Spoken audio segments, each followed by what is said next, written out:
So, today I found out there's been a trailer released for a new movie coming out in March called The American Society of Magical Negros. And that's one of those titles where I had to keep the title on the screen so I could make sure I said all of it correctly. Kind of like when they made that Ted Bundy. It was a really good movie, actually. The Ted Bundy biopic with Zac Efron in the title role, and it's got this title like "Wicked," shockingly evil, wicked, extraordinarily vile, or say it's this weird, hard to say encapsulate title. Just the Zac Efron Ted Bundy movie is how everybody talks about it.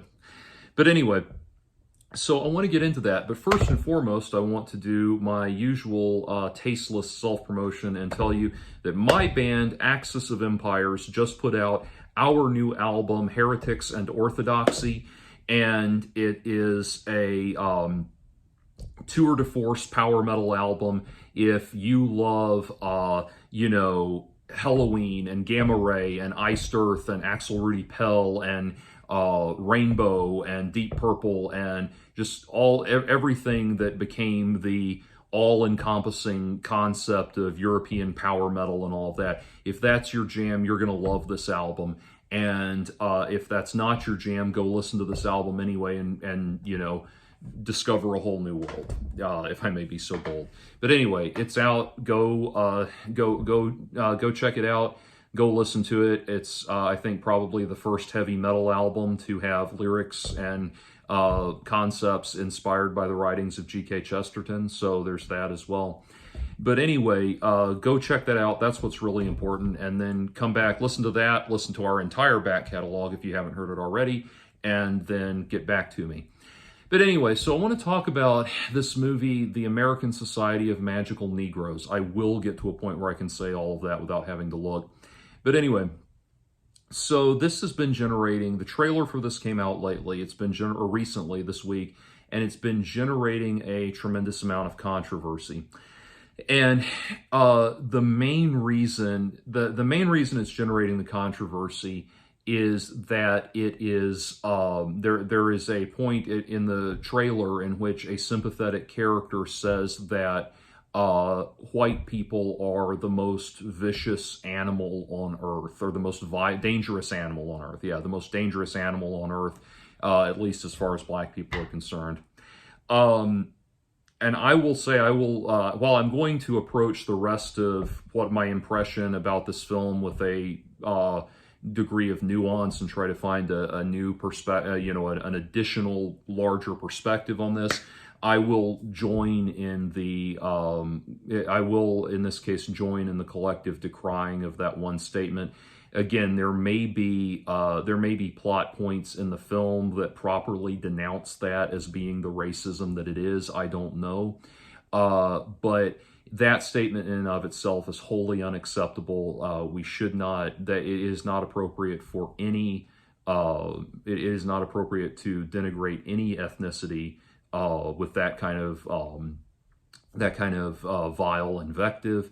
And that doesn't change. That is my opinion. If that statement is applied to any race, no race should be referred to as dangerous animals. And that I'm not going to back down from that just because it's the race I happen to be a part of. It would be if that was said about black people or Hispanics or any other race, it would immediately be seen for the vile trash that it is. So I'm not going to offer any reasonable third perspective. Like I said, I always try to have a contemplative third perspective on the issues that I discuss. But in the case of just that statement, no, that's heinously vile. And unless there is something in the actual film that properly condemns that character saying that, then that is a wholly unacceptable statement that should not be applied to any race. There has never been anything good in human history that has happened because one group of people took it upon themselves to start identifying another group of people as animals, as subhuman. That has never produced a single good thing in the history of humanity. And so that's not something that is acceptable in the realm of any realm of intellectual discourse. Anyway, moving on to having watched the trailer, I wanted to try to kind of dig a little deeper and get at the heart of what this movie actually is. And so the premise seems to be that there is a secret society of the aforementioned American magical Negroes who are endowed with this kind of, are endowed with this kind of superpower, if you will, some sort of, I don't know if it's a purely fantastical magical ability like Harry Potter, or if it's a kind of series of scientific abilities like, or science-derived abilities like Men in Black, or something like that. But whatever the case, there is this society of black people with some sort of magical power, supernatural ability to gauge the amount of racial animosity that white people are experiencing, and then they are specially equipped to lower the level of racial tension and racial animosity, at least as far as the white people in the situation are concerned. And so here's the thing. That is actually the germ of an interesting idea. Like there are plenty of interesting directions you could go with that. Like I could sit and brainstorm on that idea and come up with a lot of cool directions that you could go with that. It's entirely possible that there will be something cool that they do with it. Like they're going to have, it sounds like what they're setting up here is, from what I saw in the trailer, it looks like this character, this protagonist, is a black man that is inducted into the titular society. So I have to keep saying that whole that whole mess. He's inducted into the titular society and charged with becoming the friend of this one particular white guy to like help calm his nerves about black people or something like that. And then this woman enters the situation, and it becomes kind of a love triangle where the protagonist is supposed to set this woman up with the white friend that he's been the white friend that he's maintaining an artificial friendship with. He's supposed to set her up with him. And it looks like that's going to be the ultimate act of goodwill that finally lowers this guy's racial biases to an acceptable level or something. But instead, the protagonist, falls in love with the woman and goes rogue. He goes renegade against the system. This now is an interesting idea. This is an interesting premise, and that is the setup for an interesting story, because now it has become, in America, we love a good individual against the collective type story. And now we've set this character up in this this story. We've set this up within the framework of the story. We've set this up to be not the individual against two collectives, against a white racial collective and a black racial collective. So there's the potential for an interesting third position to emerge, for legitimate satire of and as far as messaging goes, the emergence of legitimate satire about the entire media landscape around race and the entire social landscape around race in America, race relations in America, and perhaps even a championing of the noble individual that stands up against collectivism, that it is the individual worth, not the racial collective, the hierarchies of racial collectivity that matter, and that kind of thing. So we've got the germ of a good idea there.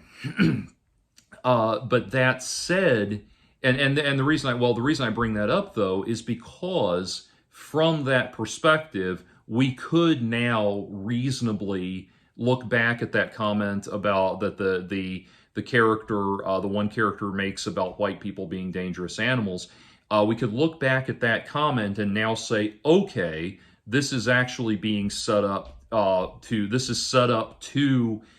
give us the understanding that this is a fundamentally flawed system that has come into, this is a fundamentally flawed system, and there is actually there is going to be actually a tremendous amount of subversion of that the American society, the titular society. I'm just going to call it that.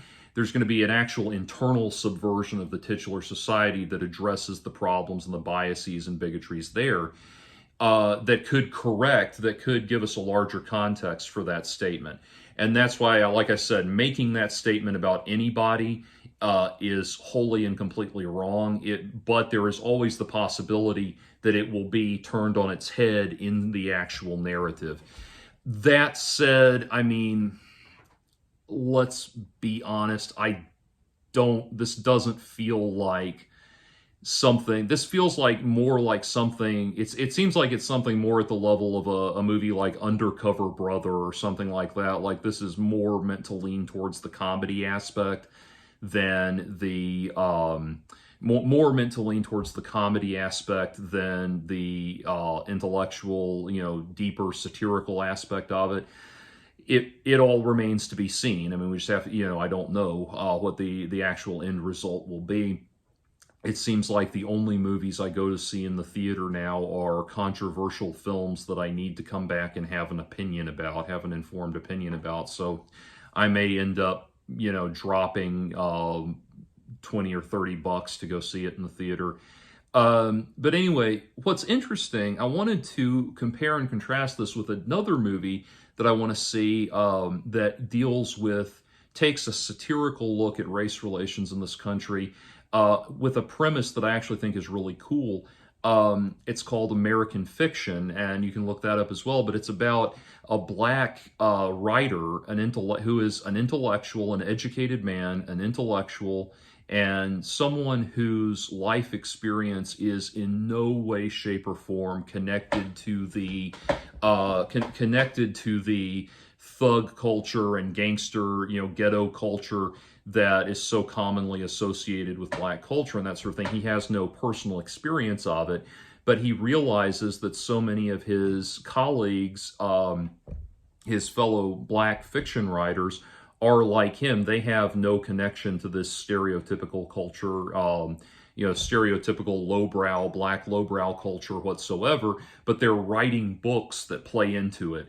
And he starts writing this book from the perspective of, that's supposed to be like the autobiography of some gangbanger or something like that, and he becomes this overnight bestseller, and he realizes that the stupider his writing gets, the more money he makes, that kind of thing. That is legitimately satirizing a real sociological phenomenon, which is that so many white people who purport to be on the side of helping the black community in the United States and that sort of thing, so much white intelligentsia is actually looking to the black community not to help them, but to kind of get their daily dose of misery porn, if you will. They want to read books like, horribly exploitative books like Push by Sapphire, which became the movie Precious, and things like that. They want to read misery porn like that and indirectly feel superior, just gawk and stare at how the other half lives and that sort of thing. And obviously there's no shortage of black writers that are willing to pander to that, sadly. And so what happens is, you go from, in the black world of black literature, there are books about the black experience in this country, that aspect of the black experience in this country, that are sincerely written from a sincere place, reflect actual experiences of the people writing them, and are meant to do more than just be misery porn. The book Pimp by Iceberg Slim is a phenomenal example, things like that. And so there's books like that, but then what happens is the leering, like I said, white intelligentsia that wants to leer and gawk at how the other half lives, they get a hold of that stuff, and then, more imitation crap starts getting churned out. Anyway, what I'm bringing up is That is reacting to and satirizing a real and empirically identifiable cultural trend within race relations in the United States. It's just, we saw the same thing in rap music in the 90s, where in the early 90s, gangster rap emerges or gangsta rap emerges.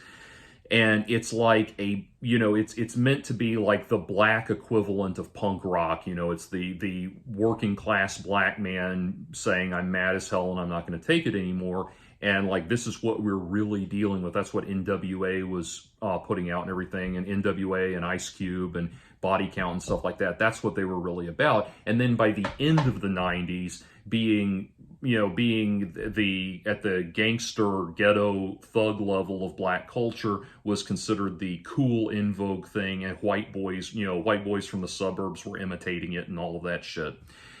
And so that movie, American Fiction, is satirizing something that is empirically real about race relations in this country.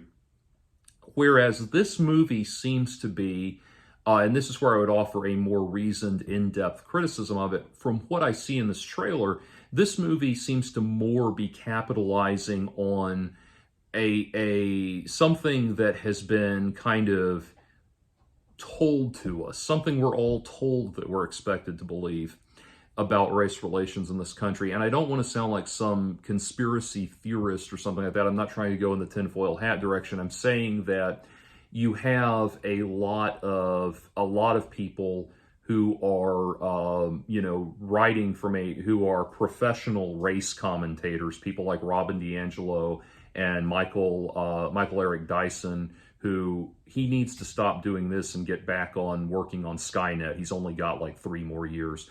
But anyway, people like that who are, who kind of write these books where they kind of just sit there and tell us what we think. Like, it's like, and White Fragility is a great example of that. They sit there and tell us what we think, and if we don't agree, then we're racist. And that's just, that is a logical fallacy called a Kafka trap. The idea that if someone disagrees with you, then that's just proof that, the idea that if you make an accusation at someone and they disagree with the accusation, then that must be proof that they're guilty. That's a logical argumentation fallacy known as a Kafka trap, and it derives from Kafka's The Trial. And that seems to be more who this kind of movie is meant for, not making a sincere statement about race relations, but rather kind of pandering to a belief that we are all as good people expected to hold about race relations.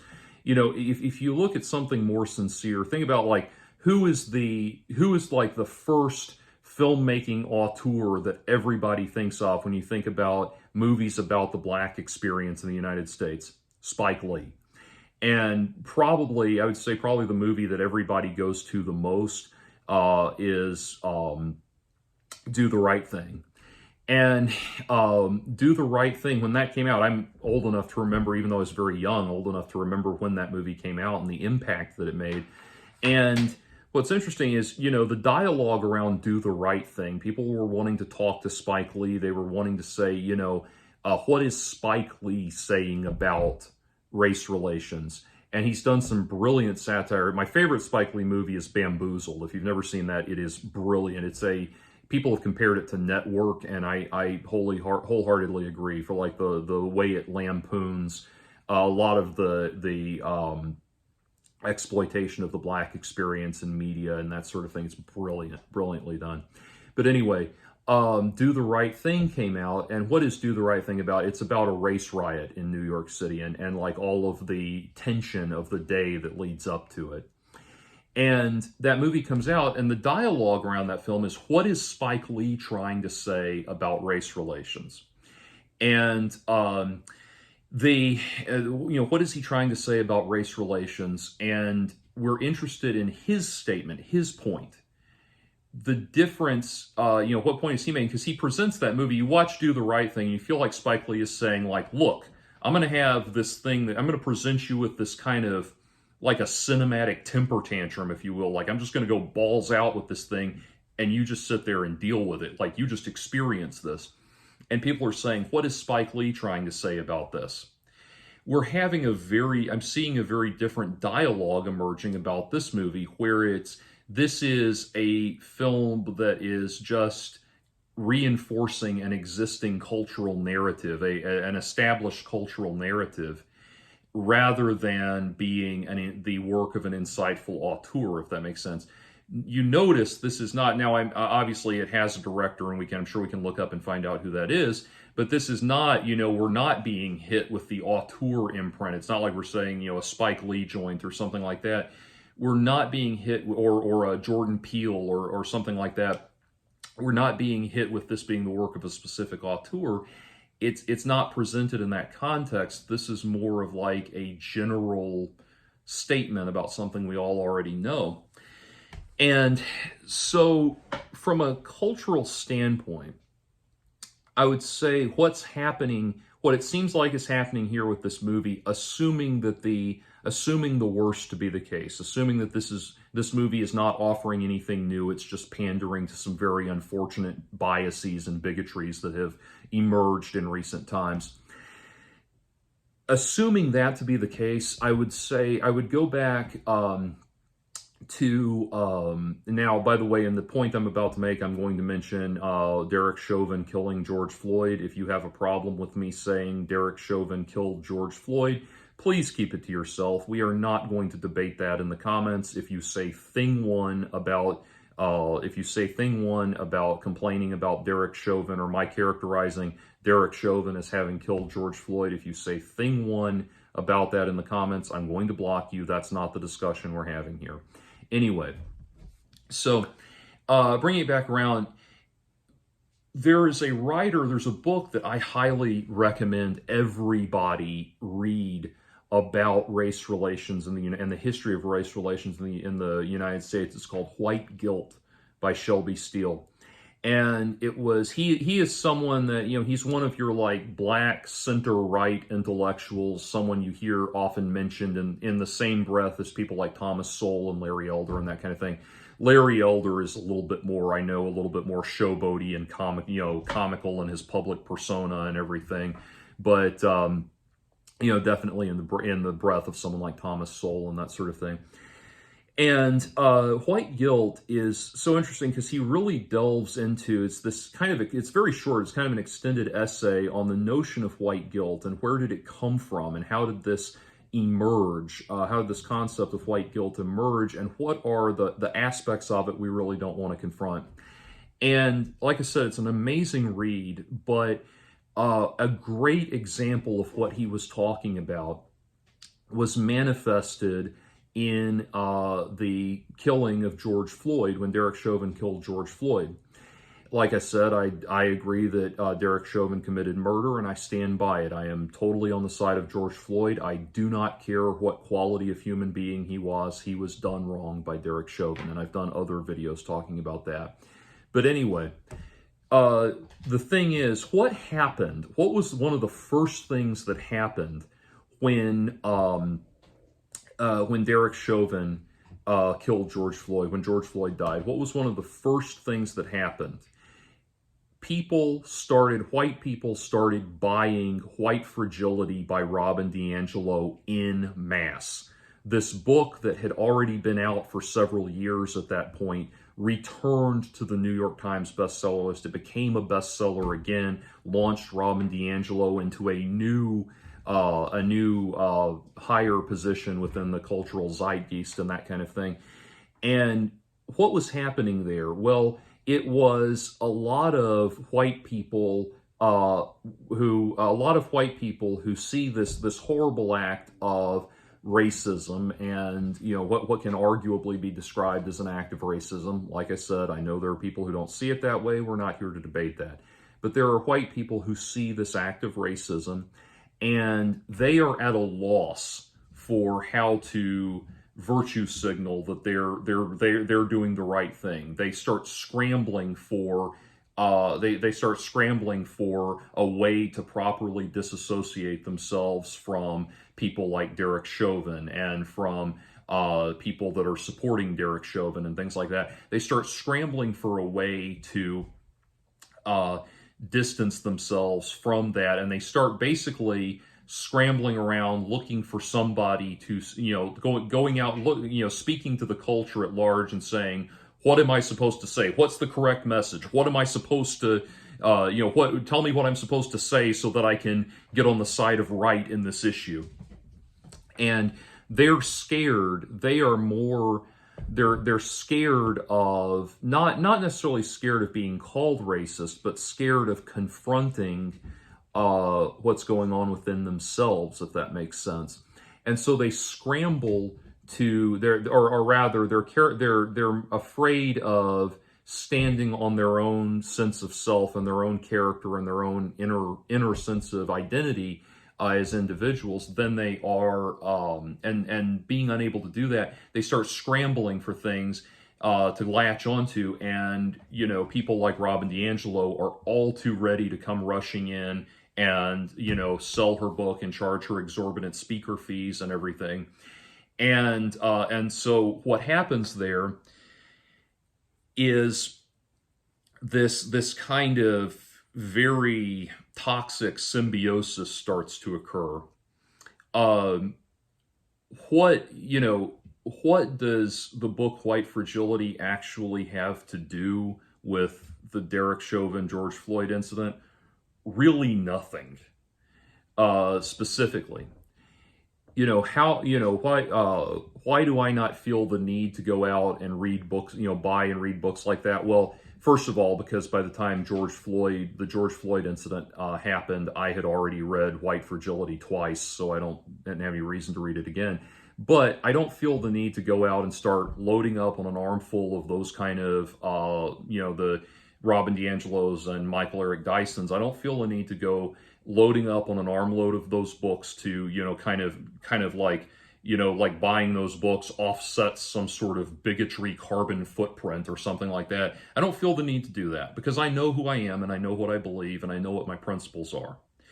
And I think what happens is a lot of white people have this existential crisis of, this is where, whether you like him or not, I think Jordan Peterson makes a very good point. We all would like to say, for example, if we were alive in Nazi Germany, we all want to say, oh, I'd join the resistance immediately. I'd be in charge of the resistance and I'd go kill Hitler myself. And so it's like, no, historically speaking, if you were alive in Nazi Germany, you were very likely going to have been and you were you were not Jewish. If you were a ethnic German, you were very likely going to have, Caucasian, you were very likely to have been on the side of Adolf Hitler.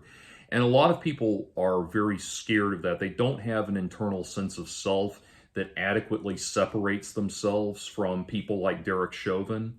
And so they feel like they have to reestablish they have to establish within themselves a culturally shared sense of identity that will eliminate the possibility of them going down the road of Derek Chauvin or being associated with people like Derek Chauvin and that kind of thing. I don't need to do that. Why? Because I know who I am and what I believe. And at the heart of my beliefs is do unto others as you would have them do unto you. And fundamentally, Derek Chauvin failed to apply that principle in how he dealt with George Floyd, even as an officer of the law who has to make tough split-second decisions about how to handle and interact with certain people. Fundamentally, he didn't have that in his heart, in my opinion. And it's that fundamental principle that removes me from that. I've got what I need. I don't need to go, I don't need to go scrambling for the right, the right message or the right thing to say. I'm there. And so that I bring that up because this movie, if it is indeed pandering to the worst possible element it could be pandering to, it's pandering to that element.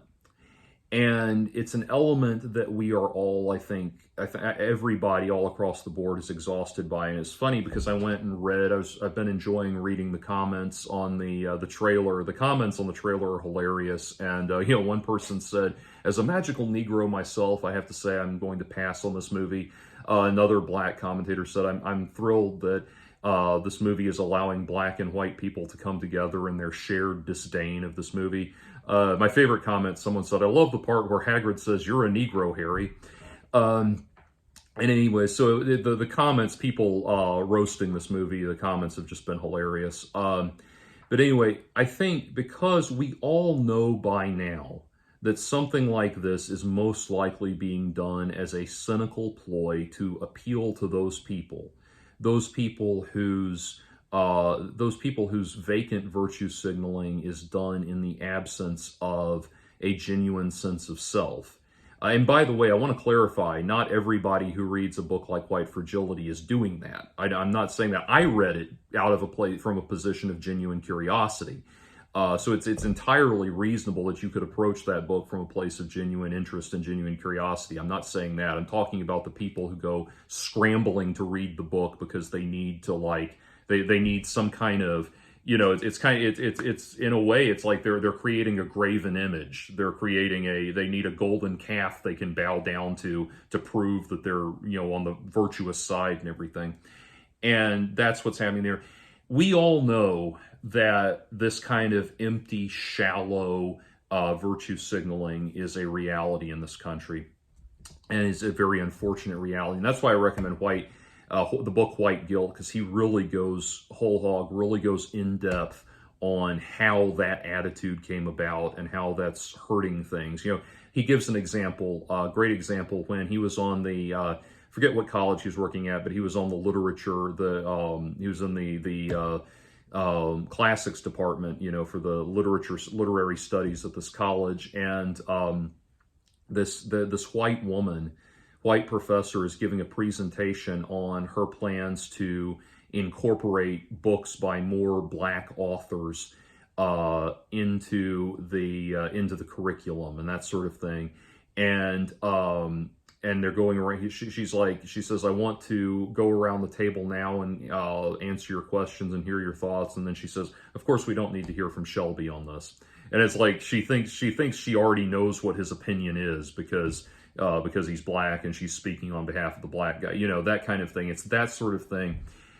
And knowing that contingent exists and that it's extremely problematic, we all strongly suspect that that's what this movie is pandering to. We will see if that is the case when the actual movie comes out. I'm not hopeful because, like I said, Hollywood is at this point, Hollywood is creatively, morally, and intellectually bankrupt, and we all know it. So I'm not holding out for anything terribly exciting. If this was coming, it says this is Universal Pictures. If this was coming from some slick indie studio, some upstart from somewhere, I might be I might think it might be angling for something better. But I feel like this is just going to be a lot of pandering. Anyway, those are my thoughts. What are yours?